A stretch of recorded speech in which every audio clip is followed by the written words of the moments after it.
At dahil na-miss nga namin ni Boss magpares, eto kumain po kami sa Pares mga Paps mga Mars. Sino po yung kumakain po dyan ng Pares mga Paps mga Mars? Napakasarap po magpares ngayon, lalo na napakalamig po ng panahon. Yan, napakasarap po ng subo natin mga Paps mga Mars.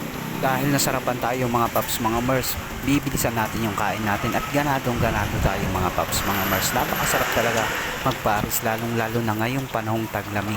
So ayun mga Paps mga Mars, kung gusto niyo pong kumain ng pares, dito lang po yan sa amin malapit, no mga Paps mga Mars. At napakasarap po ng pares dito kay Ate.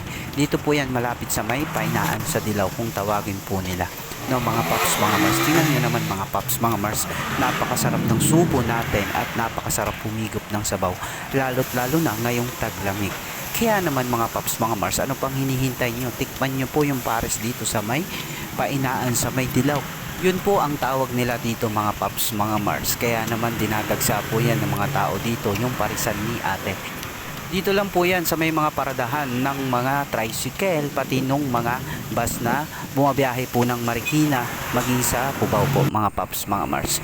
So yan mga Paps mga Mars, syempre tapos na tayo kumain, kukuha atin ng video yan, yung paligid ng parisan ni Ate. Ayan, harap lang po yan ng Burger King mga Paps mga Mars. Napakasarap po ng pares dito kay Ate. Ayan mga Paps, may kita nyo po. At syempre hindi tayo magpapahuli, lagi yung may take out tayo mga Paps mga Mars. At inilagay ko na pala dun sa compartment